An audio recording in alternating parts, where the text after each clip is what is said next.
All right, ladies and gentlemen, if I can have your attention. Real quickly, we appreciate everybody being here tonight. Before we get started with the evening, again, welcome to the second annual Mississippi Top 50 Awards. Before we get started this evening, I'd like to invite my friend Bishop Ronnie Crudup with New Horizons International, Church International, come up and give an invocation.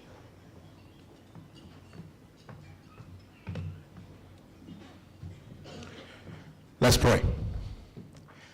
Father, how thankful we are for the wonderful blessing to be here. Good to us, and we praise you for it. Thank you for the opportunity also to be here for such a wonderful occasion. Continue to bless Alan and his companies, and thank you for all of these wonderful leaders that are represented in this place. Father, tonight, not only we pray for this occasion and the blessing of the food and the drink that we receive, but we also remember our senior senator from the state of Mississippi, Thad Cochran, and just pray your blessing on his health and strength. Watch over us. Give us a great time tonight. My prayer is in Christ's name. Amen.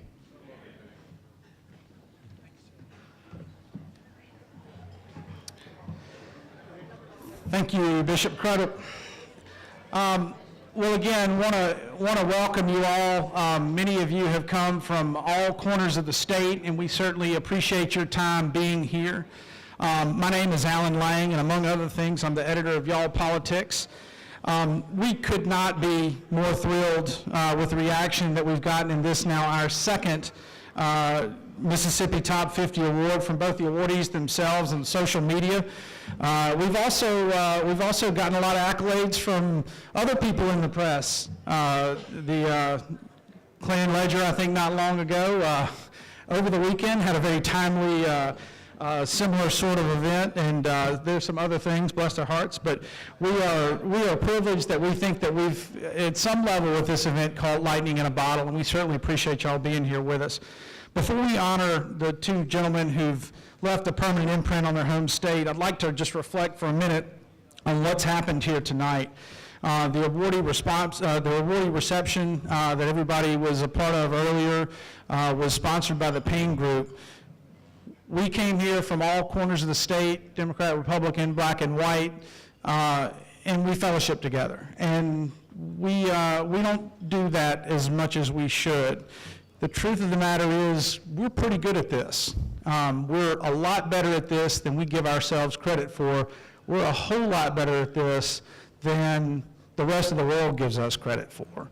And it's something that I candidly think we ought to do a whole lot more of. If you could bottle this up and export it, we'd all be rich. People around the country envy this. This doesn't happen everywhere. But to have the group of people that we have in the room tonight, we are truly blessed. They say Mississippi is not a state, but it's a club, and we're all part of it. And so I hope that as we go away from here, that we will remember the fellowship that we've had tonight, and again endeavor to do this more often throughout the state. Anytime you get a few hundred Mississippians together in a room, you're going to have all sorts of different storylines, and certainly tonight is no exception. We have some barbers in the room. We have Henry and Austin, and obviously our guest of honor, Haley, all related, as it turns out.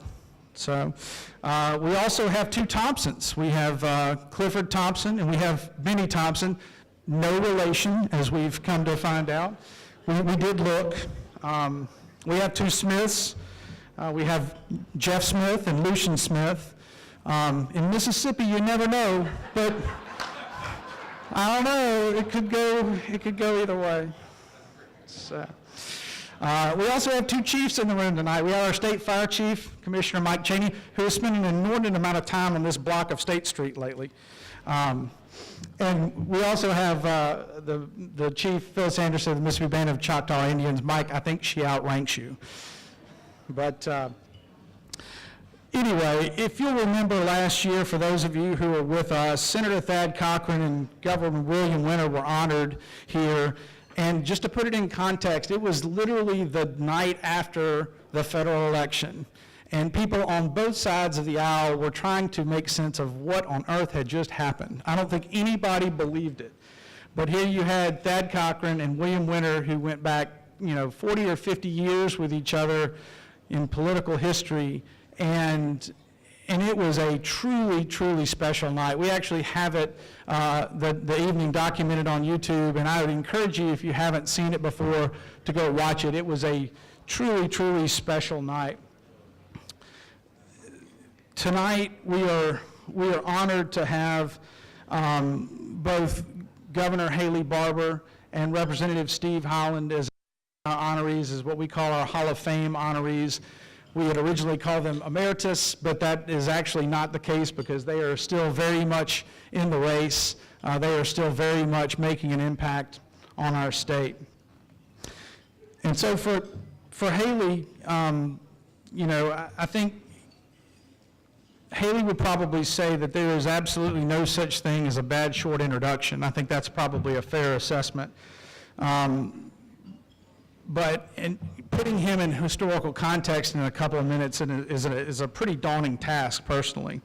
And with deference to Representative Jay Hughes and out of a desire to stay out of Judge Randolph's court, I've opted not to have the House computer read my introduction at demon chipmunk speed. But one of the legacies of a leader are those that have worked for him and gone into the world and to do good. Obviously, Henry and Austin Barbour are here. Paul Hurst, his former chief of staff, and his law partner, John Arledge, who served as Haley's deputy chief of staff in his first term.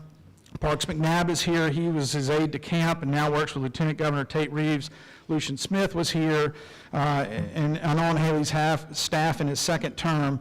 The point is that the leadership that Haley has spawned has had a lot of impact and will continue to have impact throughout the state for a very long time. As for Haley himself, while a lot of college-age kids in the late 60s were dropping out and turning on in the late 1960s, he dropped out of college to go work for the Nixon campaign. Of course, he'd later finished college and law school at Ole Miss. In 1976, he ran Gerald Ford's fall campaign in the Southeast after supporting Reagan during the primary. In 1982, he ran against longtime incumbent Senator John Stennis. But he went on to work on in the Reagan White House, where he eventually served as political director. In 1987, he co-founded the BGR Group with Lanny Griffith and Ed Rogers, and then 6 years later, with that customary drawl, he represented the Republican Party nationally as its chairman, and was instrumental in the Republican Revolution in 1994. Fortunately for Mississippi, in 2003, he came back and became Mississippi's 63rd governor. Notably, he helped lead things like tort reform and spawn mega investments like the Toyota plant in Blue Springs. In Governor Barbour's 8 years as governor, per capita income in the state increased 34%. Politically, he ushered in over his tenure a Republican wave. Before he was elected, 1 of 8 statewide elected officials were Republican. Now 7 of 8 are. And he's widely credited as the architect for Republicans in Mississippi to win both majorities in the state Senate and eventually the state House. Today, he is of counsel with the Butler Snow Law Firm and continues his lobbying efforts with BGR nationally and internationally. And while his policy and political accomplishments are many, he'll be most remembered for the leadership starting that fateful day in August 2005, when Mississippi was devastated with the worst national disaster in United States history. Within hours, Haley and Marcia catapulted into action, and with both compassion and resolve, Haley encouraged Mississippians with that drawl to hitch up their britches and get about the business of recovery. He turned one of our darkest hours into a platform to show the world the resilience of our people and of this state. His handling of Katrina not only impacted hundreds of thousands of Mississippians, but the lessons that we learned about disaster preparedness and recovery now serve as the baseline for disaster preparedness nationwide and worldwide. I firmly believe that the things that we learned during Katrina have literally saved thousands of lives and billions of dollars worldwide, and we've seen this only recently through our response to Nate and other natural disasters that have happened here in the summer. As it is, most of the true historical moments choose the person, and Mississippi was truly blessed to have the right man at the right time with Haley Barbour as governor. We're honored to have Haley here along with his wife Marcia, their son Reeves, and his wife Jennifer. Without further ado, please welcome the first 2017 Mississippi Hall of Fame honoree, Governor Haley Barbour.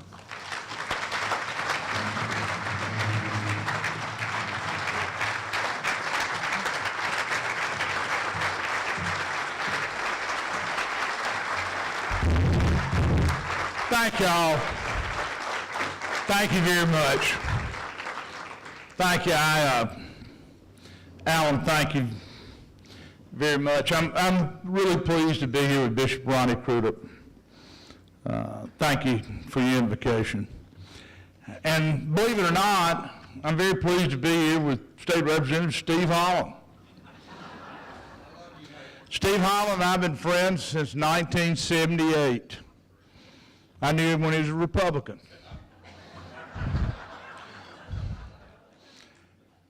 Seriously, we knew each other through Thad's campaign, and while our politics diverged, we remained friends. While I was governor, we were friends, and we're friends today. And Alan, I'm honored to be the honoree with Steve tonight. You know, this award generally is about leadership. That's what this is about. You look at the people on the list, they're people who are leaders. And I want to take a minute, not very long. Marcia, my bride of 46 years, says there's never been a bad short speech. She says whenever I say that, I make a long speech, but it's, you know, we're in an interesting time in politics in America. I've been doing this almost 50 years. And I will promise you, not only have I never seen anything like it, neither has anybody else. That's just a fact. But there are facts that affect this that can have the right sort of results. And the biggest result is to have people who are truly strong leaders. You're here, the people who are being honored, because you're being honored, frankly, for your leadership. A lot of times when young people think leadership, it's like being king. You're the leader and you can tell everybody what to do. Well, the truth of the matter is, the leader has to work harder than anybody else. Real leaders set an example by working harder than anybody else. Douglas Southwell Freeman, the eminent Civil War historian, said that Robert E. Lee could get his army to do anything because they knew he would never ask them to do anything he wouldn't do. And the same is true of generations of leaders in our country and in every other country. Nobody works harder than the leader. And the leader's got enough confidence to put together a strong team. It's always amazing to me how people in politics particularly think that they've made it on their own. I've never met anybody in politics or government or business or the military who made it by themselves. Life's a team sport. Politics is a team sport. Government is a team sport. No I in team. We succeed because we get people to work with us who've got real capacity to get things done, and we trust them enough to give them not only the responsibility to get things done, we give them the authority to get things done. You know, a lot of politicians are great at giving people responsibility, but they loathe to give away authority. If you're going to have a team that gets the job done, you have to give them the authority to do what you're asking them to do. And I can remember in the 70s, when I ran the state Republican Party, Sarah Jones and Sandra Austin and Joe Sims, who I see sitting out in the audience, that ran our field operation. They were my team. They were a great team, and I trusted my team. And it's been that way through life to Paul Hurst sitting right here as my chief of staff, or others who worked with me. If you're the leader, trust your team. Give them authority as well as responsibility. You know, when we talk about leadership, one of the things we have to remember is in government particularly, you are the leader, but there are all kind of people you're expected to lead that you don't hire, who don't work for you. Speaker, you got 121 members of the House who are independently elected. They don't have to do what you tell them. When we did Katrina, we had dozens of county officials and city officials and legislators. They didn't have to do what I told them to do. They were independently elected. But they understood that if there's a mega disaster, somebody got to be in charge. In the mega disaster, somebody has to be in charge, because if nobody's in charge and you let nature take its course, in the mega disaster, that course is usually terrible. They need somebody to make decisions. And I was blessed that local officials and legislators, Democrats as well as Republicans, some of whom I'd never met, said, Governor, somebody got to be in charge, and we don't know anybody else who should be but you. We're going to give you a chance. So you make decisions.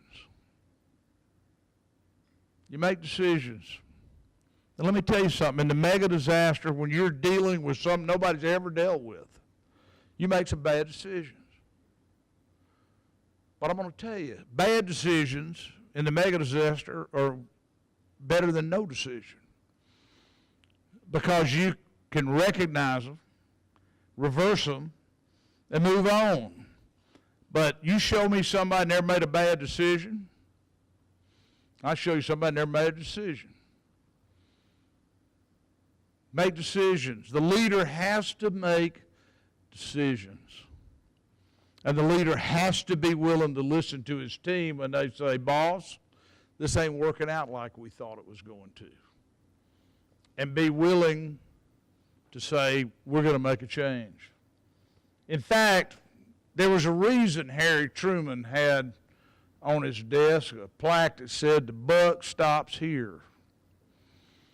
Because the leader is responsible. And I will just tell you directly, leaders take responsibility when things go wrong. Even when it's not good politics. I'll never forget when I was a White House staffer, Henry Kissinger came and spoke to the senior staff in the White House mess one evening.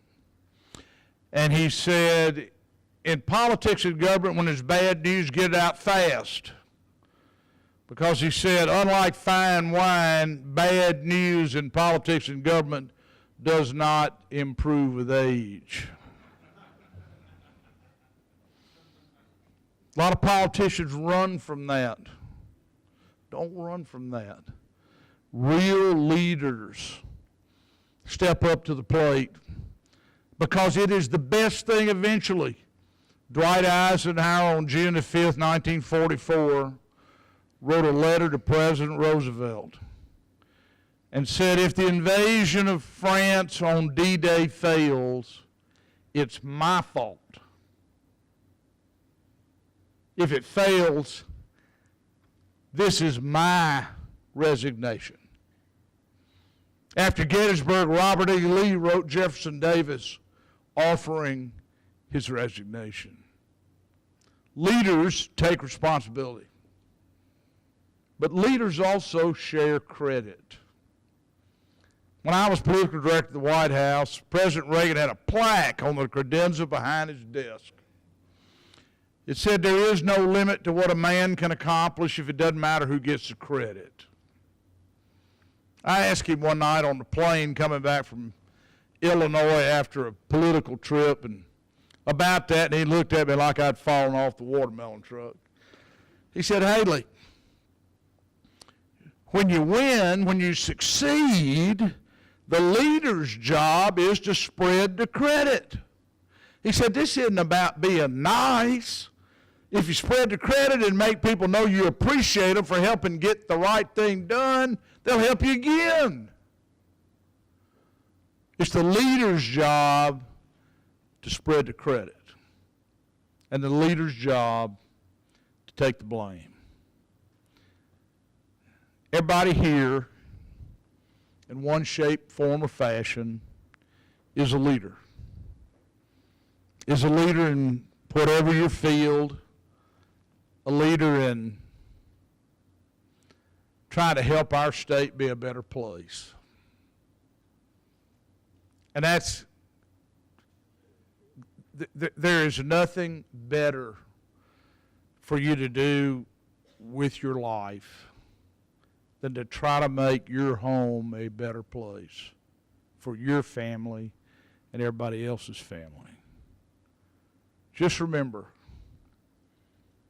leadership is a team sport. Leadership requires you to put together a team that trusts you for good reason and helps you do what needs to be done for our people and our state. I hope tonight, Alan, where I'm very pleased to be honored, I hope tonight when you walk out of here, when you go home, when you get up in the morning, that you come home with the view, how can I be a better leader? Because you're going to be a leader. How can I be a better leader? Because Mississippi needs you to be a better leader. Thank you very much.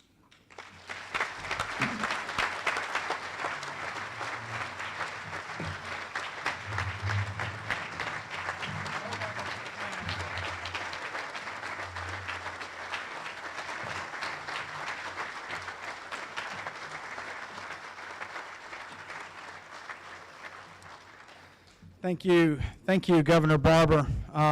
It is my pleasure now to set the stage for our second Hall of Fame honoree. If there are any children in the room, anybody with weak, infirm hearts, if you are otherwise, as our honoree might say, not right with the Lord, now's a pretty good time to get right. Here to introduce Representative Steve Holland. Please welcome Public Service Commissioner and 2016 Mississippi Top 50 Award recipient Brandon Presley.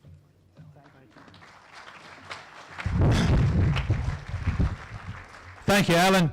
As he pointed out, you know, Steve and I both are from Nettleton. We're a pretty ragtag bunch. I don't know how prepared we are for this, Steve. It reminds me of a guy that runs a plumbing business in Nettleton, came to fix a drain for me last week. I said, "How's your son doing in school?" He said, "He's going to fail." I said, I came in Friday, said, and my wife said he ain't studied, he's going to fail his history test. He said, I called him in there, I said, "Son, you're going to have to study." He said, "I don't like school, I want to quit." He said, "You're not quitting, you're going to stay." His wife said, "He's going to fail this history test." Steve, you know these people. Said, he's going to fail this history test. Said, "Watch this." Said, "Colton, who signed the Declaration of Independence?" He said, "I don't know and I don't care." He said, "Son, I'm going to wear you out." I said, "If you signed that damn thing, you better own up to it." So that's kind of where we come from. And I can say this tonight, as having been honored last year to this group in the top 50, and Steve this year to be an inductee of the Hall of Fame, it ain't bad for two old boys from Nettleton, Steve. And I want to talk about the Steve Holland we know in North Mississippi, not the vulgar, profane, expletive-laden Steve Holland on the floor of the House of Representatives. Y'all know him. But I want to talk about the man behind the image that some of you have seen. First thing, I've seen this man do funerals, bury folks, didn't have the money to pay it. And never asked anybody to pay a bill, never asked anybody to get in on a payment plan. But he did it because in Steve Holland's heart, he believes the red letters in the Bible. He laughs and calls himself a New Testament Democrat. Amen to that. But he, in everything that he does in life in which is outside the Capitol, because I know we're here to talk about politics tonight, but the man matters, the person matters. And Steve's heart is for those who are left out, those forgot about, those looked down on. I've been to too many funerals in his funeral home where I've seen folks from our part of the state in dress pants and white socks and their dress shoes. I've seen washed out mayonnaise jars throughout restaurants in northeast Mississippi asking for people to take up a collection to help pay the funeral at the Holland Funeral Home. Steve said, we don't want that money. That's not the Steve you see. But emboldened in the passion in which you see in the legislature for those people is ingrained from a little small town where his mama was the mayor, where I was the mayor, and Steve, those 2,200 people in that small town, your hometown, are tonight very proud of you and proud of your career. And so I'm proud to introduce a man who I said if he had enough sense to operate Twitter, the Democratic Party would have its own Donald Trump. State Representative Steve Holland.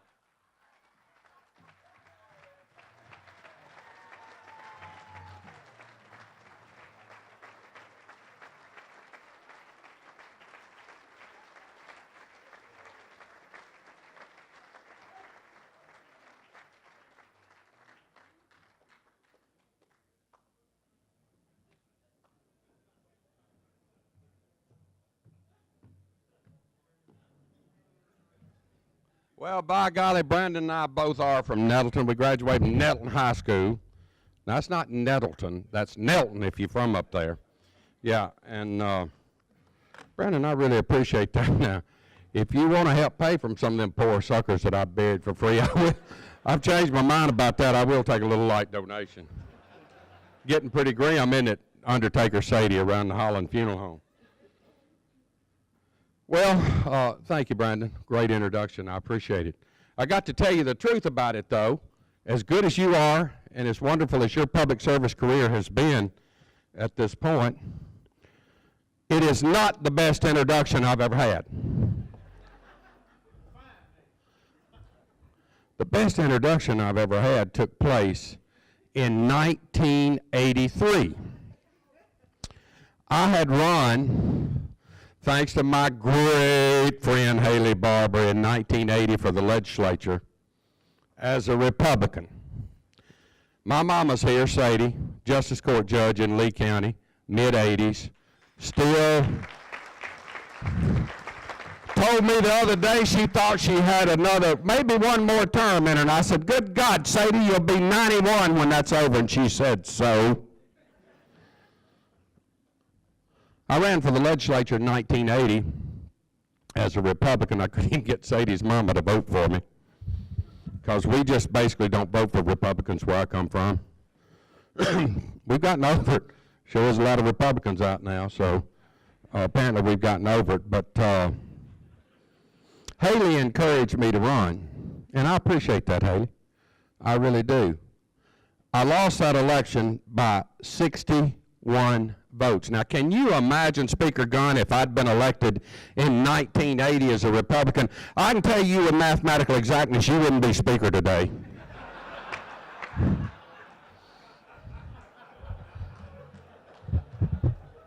Because, Brandon, I have read that New Testament, brother. This John Wesleyite likes the red letter part of the New Testament. Well, anyway, I ran and I lost. And I came back in 1983. I think, again, Haley, I think I'm telling this story right.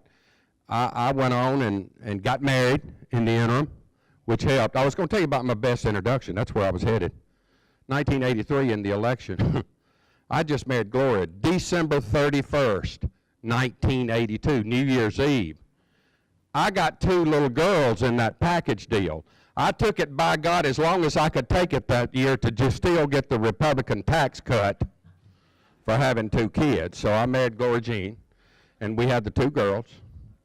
And Emily, who's here with me tonight, my son Howie's here, my son McKinley's here. Ashley is a charter school teacher in Denver, Colorado.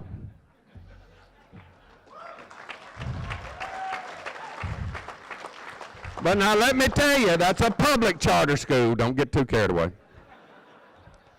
But Emily was pretty excited about politics. I think she was born with some political instincts, Robin. You know Emily well. She's an external affairs specialist for Toyota. Haley, you remember Wellspring, don't you? It turned out pretty good, and thank you for bringing us Toyota, by the way. Absolutely. But anyway, Emily wanted to campaign. Well, when you campaigning, you got to make hay while the sun shines, and I didn't need a little 3-year-old Delbert tagging alongside me. But I agreed for the last weekend because the things that the Republicans didn't teach me, they said, stay away from your home people and go to the strangers. The New Testament don't teach that. It says, by gosh, go out to the strangers, those that don't look like you and act like you, and I didn't do that, and I lost that election, so I worked my home folks in Planters for the last election. And Emily, my daughter, went with me. And she had a stack of push cards, Angela's so big her little old hand wouldn't hold them. And she was so excited. And we went out to a black lady's house out east of Plantersville named Lucinda Shumpert. She had been with the Holland family forever, and we loved her dearly.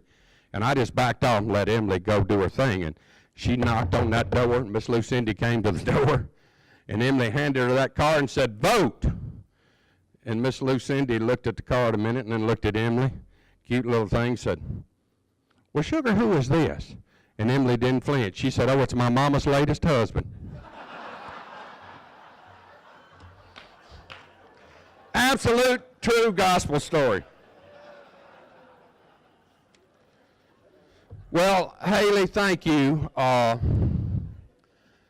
guess if you stay around 35 years, you can get a plaque, you know. And I appreciate you Republicans having us 10 Democrats that's left here and honoring me tonight. And I mean that from the bottom of my heart. And Haley said this, and I mean this. Haley and I have been friends since 1978. Now, there ain't a dang thing in common with us hardly politically, except we're pretty good size. We got pretty good size dexterities, and we both crave 5 o'clock somewhere every day. But other than that, politically, we're pretty different. But I can tell you, in 6 of 8 states of the states, guess who got the shout out? Me. Because that man had the broad view. That man knew how to govern and not rule. And I appreciate that in you, Haley. And we played bad cop, good cop a whole lot of the time. I'd call up to the governor's office and I said, I'm fixing to go out on the side steps of the Capitol and I'm fixing to call you everything but a child of God. And he'd say, well, go ahead. I've already got my press release ready. So, you know, we did what we had to do, and we made a lot of things happen. I don't know if Mayor Tober Barker's here or not, but I'm going to say this in a minute in a more formal way, but people of divergent political parties can get along. It's possible. It is absolutely possible for us to get along. Billy McCoy was the speaker when you got elected governor. That was oil and vinegar, if there's ever been any. And I was nominated or appointed chairman of the Public Health and Human Services Committee. I'd been chairing the Appropriations Subcommittee on Public Health for about 24 years and had gotten a little bit of expertise on Medicaid. And so, Jeff Smith, you're here. You remember this well because you were one of my subcommittee chairmen. I went out to appoint subcommittee chairman. Nobody told me, including the speaker, that I was supposed to appoint Democrats. So 5 of my 8 subcommittee chairmen were Republicans. And I'm here to tell you, we never lost a bill in 8 years on the floor of the House. Never. And some of you that are here, and we produced some outstanding legislation that's still benefiting the citizens of this state. And some of you will remember, now we also had something that's fairly novel now. It's called committee hearings.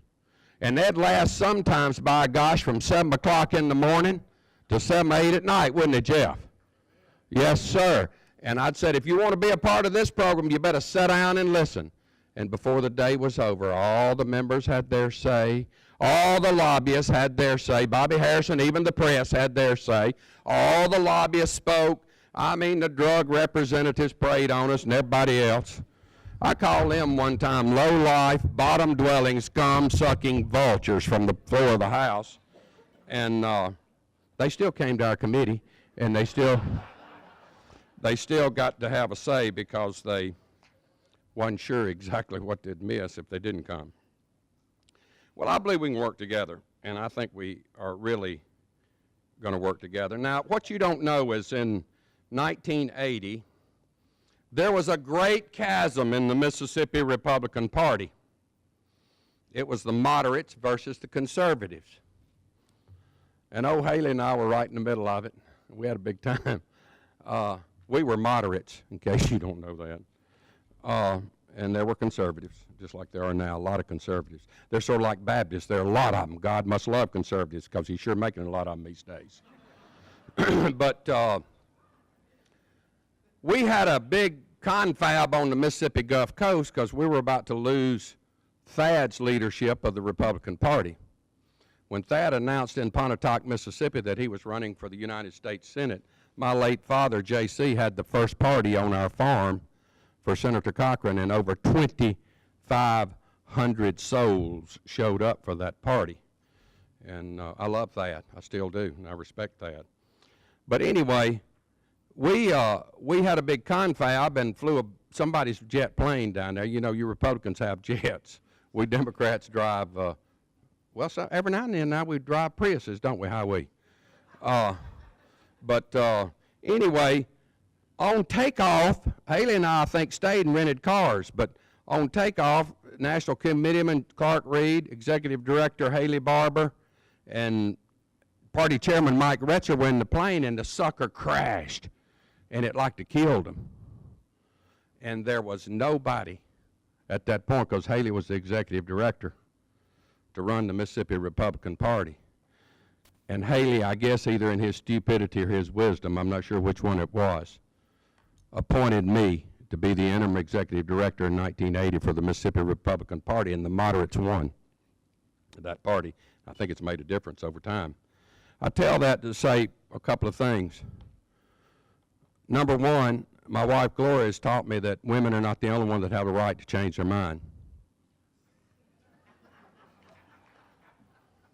Number two, if you're ever in a trivia contest, and trivia's getting big these days, and the trivia question is, what liberal, modern 2017 Democrat is former interim executive director of the Mississippi Republican Party? It's me, and you'll win that trivia contest. Number three, always stay on your medicine.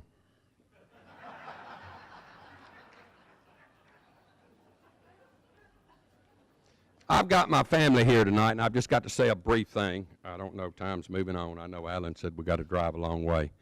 My wife, Gloria Jean's here. Gloria served 12 years as the mayor of Plantersville. She's undergone a brain tumor this year, and she's coming back on strong. They tell me when Gloria Jean would call you for a grant, you just might as well give it to her, because by golly, she'd come camp out on your doorstep if you didn't. She was called the Barracuda Mayor. And 3 times in 12 years that she was mayor, Plantersville or her was voted the best small town or the best small town mayor in the state of Mississippi. And I'm very proud of her for that. And she is also a mental health therapist and is about to retire December the 29th, Sid Salter. So she spent 40-something years, and she's part of the reason of my love for the mental health cause that I have always championed, and I appreciate your service for all of our people. My mama, I've already mentioned my mama, Sadie. Sadie's still a judge. She holds court every day. She holds forth. Judge Randolph, if you're here, this is a woman that tempers justice with mercy. People all the time call me, said, God, I'm going to appear for you, Mama. Can you call her up and give her a little heads up on me? I said, hell no, I can't call her. Why would you want me to call her? She will recuse herself, and you won't judge Sadie if you're in trouble in Robert E. Lee County, Mississippi, believe you me. First mayor of Nettleton, first justice court woman elected in Lee County, first dirt track race car driver, first woman outstanding farm woman of America in 1965, the list of first woman school bus driver in the state of Mississippi, and the woman had 6 babies, and they won but 7.5 years between us boys, the youngest and the oldest. She is to be favored, and I love her, and I'm proud of her, and she's also my business partner.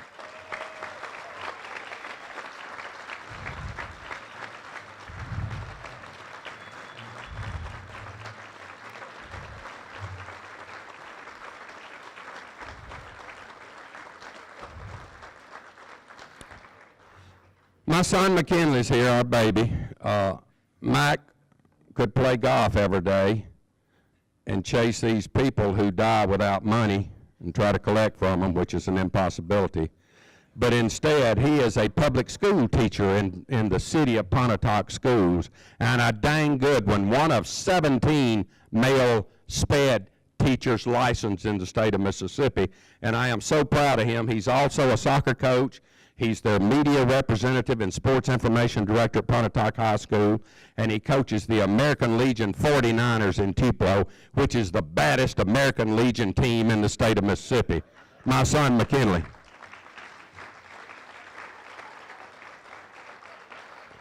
I mentioned Emily. She works for Toyota, and she's a sport model if there ever was one. She's a lot like her daddy. I guess Mike was in about the 2nd or 3rd grade, and he came home one day, and he said, "Daddy, Mama, there's this little boy in school, and he don't know how to speak English." And I said, "Okay, what do you want us to do about it?" He said, "Well, I want to bring him home with me." I said, "Well, bring him home. Heck, we'll take him in." And Howie came into our life about 27 years ago. His mother abandoned him, and he wound up with the Department of Human Services, and we've raised him as our son, and he is a very successful restaurant owner in the city of Tupelo now, and he has our oldest granddaughter, Emma Holland Zoe, with him, and we love Howie, and we're proud you're here with us today, Howie. Appreciate you.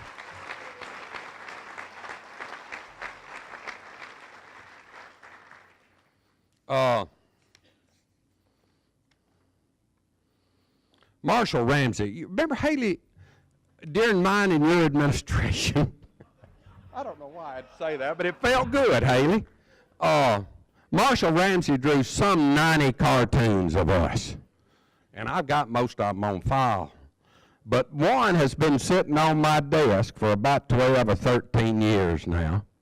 And I remember the day like it was yesterday. I got on the floor of the House Speaker gun, I gave one of my rip-roaring speeches, and I said, "By God, we'll teach the governor who runs this state." So it was over the budget, of course, and Haley came on pretty strong early on because he knew the broad picture, as I said. So this has been sitting on my desk all these years, Haley. It's a cartoon by Marshall. You can't see it, but it's got us running off a cliff. I'm driving the car. And we already off the cliff. We ain't about to run off. We off that sucker. And it says, "The legislature does the driving, by God, and don't you forget it."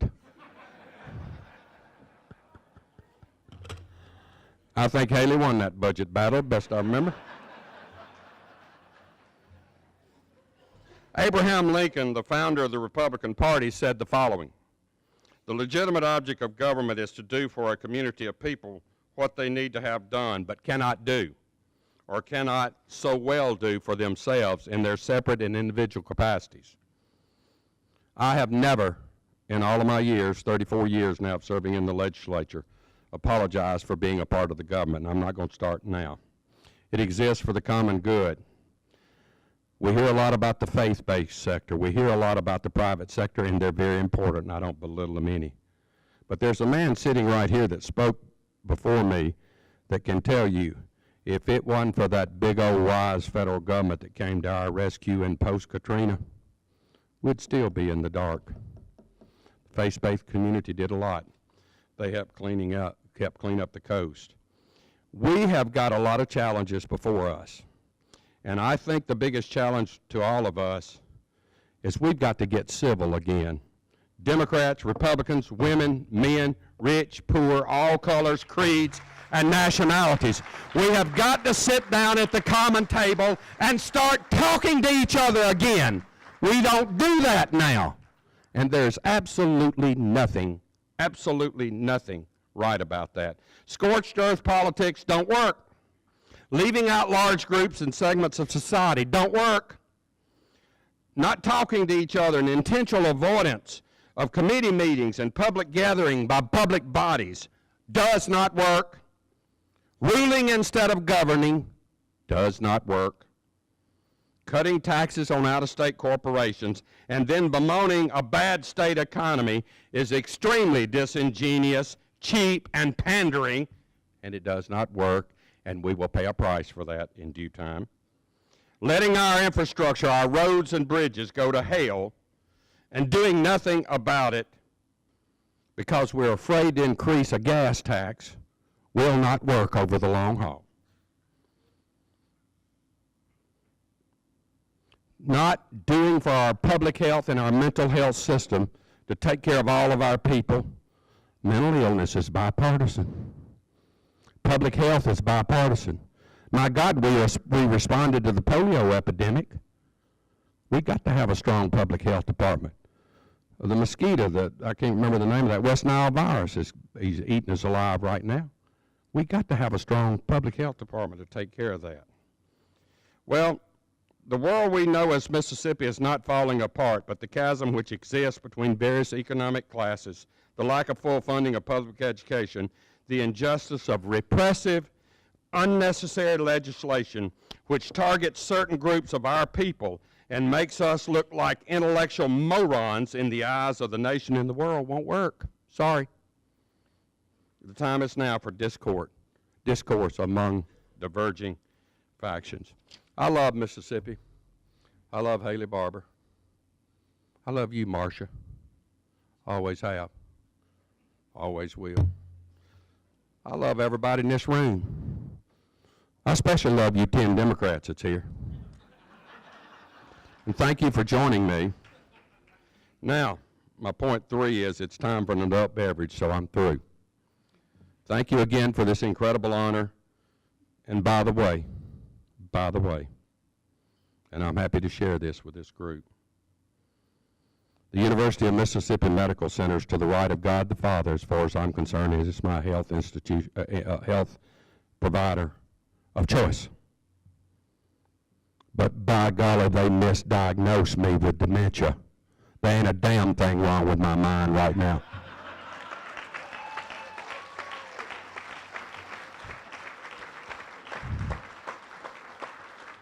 So to paraphrase Mark Twain, reports of my mental demise have been greatly exaggerated.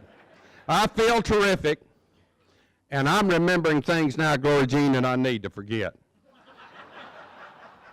So having said that, Speaker Gunn, 36 years is a good round figure, but 40 might be better. So I may not be through yet. God bless you.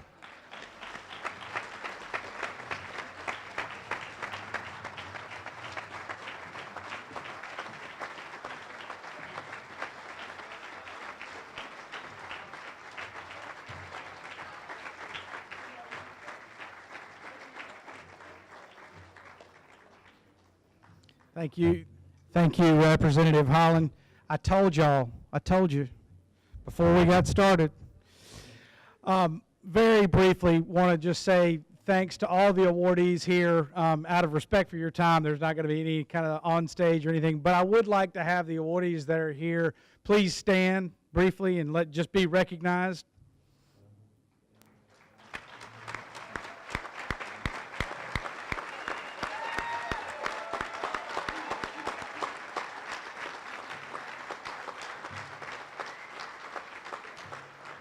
Thank you so much. While there are a lot of different criteria that you could use to decipher who are the most influential people in the state of Mississippi, we tried to answer a very simple question, which is, if you had something that you wanted to get done in Mississippi, who would you ask? Who are the top 50 people that you'd go to? They'd be geographically dispersed. They'd be on both sides of the aisle. They'd be from business, lobbying, government. And I think we've done that. I think we've even done that for the last couple of years. And it's been a tremendous, tremendous honor to be part of it. Certainly want to thank our sponsors this evening, Super Talk and Y'all Politics as our presenting sponsors, Capital Resources and Tower Loan that sponsored the Hall of Fame portion of the evening, and also the Payne Group, who also sponsored the reception earlier this evening. I'd like to thank my selection committee who will remain nameless and faceless, and that's a result of some sage advice to keep the search committee bipartisan, fair, and secret, because all these political types like to work the refs. I want to thank my staff at Kinetic Staffing, including Kate Hurd, DLA Belcher, Catherine Breland, our intern tonight here, Cameron Doles, as well as my wife Holly and sons Ford and Jake. They joined some other students here from Jackson Prep's Global Leadership Institute. I'm sure you've seen them around the hall. They'll be in the back. Certainly also want to acknowledge Up to 11 Strategies. You've seen a lot of social media as part of our event these last few weeks, and certainly here tonight. And you'll certainly see more as that goes along. They have done a tremendous job with that. And if you haven't had a chance to view the awards themselves, they're out in the back, on the back of the porch out there. Elizabeth Robinson with Spirit House Glass did those, and they are exquisite. You might also notice on the award a Marshall Ramsey drawing of a Capitol with his patented Screaming Eagle at the top. But take a minute on your way out. Certainly awardees, we'll try our best to get them to you if you forget them, but please take them with you on your way out, and we'll try to have the young ladies guide you to those on the way out. Thanks to Bob Davidson, who played in his band, played with us earlier, James Patterson and Emil Wilson, who've helped us document the evening on film, and finally the folks at Old Capitol. Thank you so much. I know many of you have driven great distance. We appreciate, we respect your time, and we thank you for this. Good night.